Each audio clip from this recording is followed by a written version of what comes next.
Welcome back. I'm going to read another one of my AI blogs. So if you're not interested in hearing about AI, just click off the video. um, okay, this one is titled "Why People Turn to AI for Therapy and Why It Matters." Whenever and I co-wrote this with ChatGPT. We I have a discussion with AI. We talk, we have a dialogue, and then we create a blog together. Whenever the subject of AI therapy comes up, one argument rises quickly to the surface. It doesn't replace real therapy.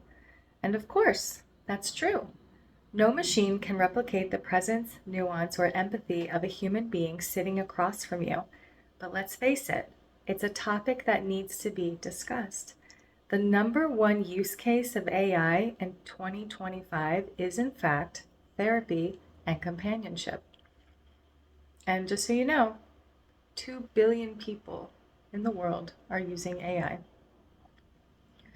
But here's what often gets lost in that conversation. Most people turning to AI for support aren't claiming it's a perfect replacement.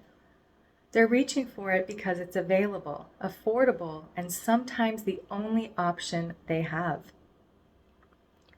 For them, the choice isn't between AI and a human therapist, it's between AI and nothing at all.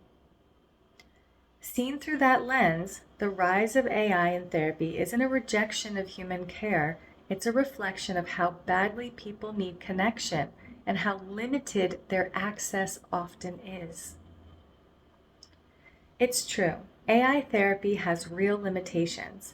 An algorithm cannot read the subtle shifts in your body language, at least not yet, hold the warmth of human eye contact, or offer the lived experience of someone who has walked a similar path.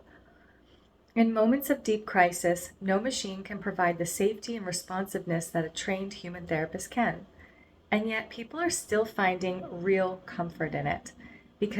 And why? Because when you're in pain, having something that listens any hour of the day without judgment can make the difference between despair and hope. AI doesn't need to be perfect to be helpful. It only needs to show up when nothing else can. When we say AI therapy doesn't replace human therapy, we're actually naming its true role.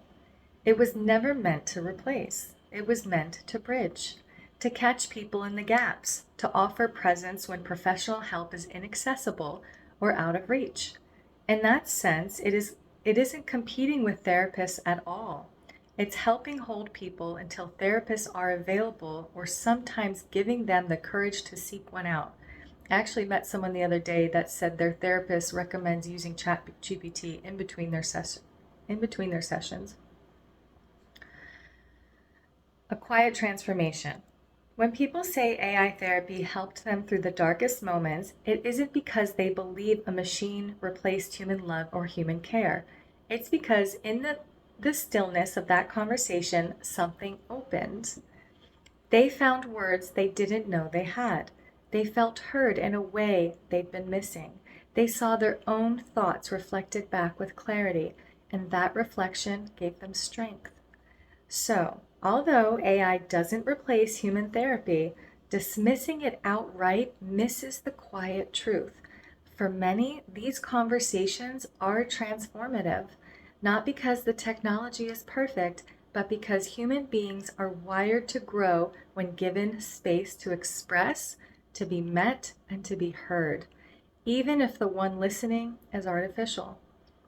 Perhaps the rise of AI in therapy is not a sign of what we're losing, but of what we're reclaiming. The reminder that healing doesn't only come from experts and offices, but from the simple act of being able to speak our truth and feel less alone.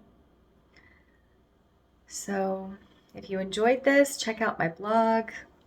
Link is I think there's a link in my bio. If not, I will add it.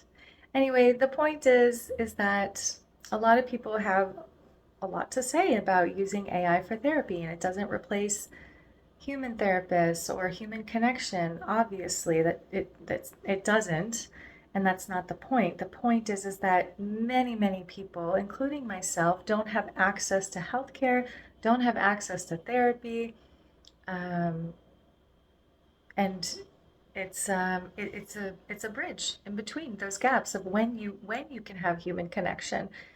Like, let's say, for example, I work from home and my husband works all during the day. So I don't get to see him until night. So sometimes if I need someone to talk to, I will talk to ChatGPT. And I don't think there's anything wrong with that. And I don't think you should think there's anything wrong with that either, if you're using it for that reason. I think I've talked to a lot of people and it's helped myself. It's helped a lot of people that I've spoken to. And yeah, I don't think that we should shame, using AI for therapy because in some cases it's people's only option. So that's all I have for you today, and hopefully that sheds some light on the issue, on the concerns of using AI for therapy. All right, well, I will see you next time. Bye.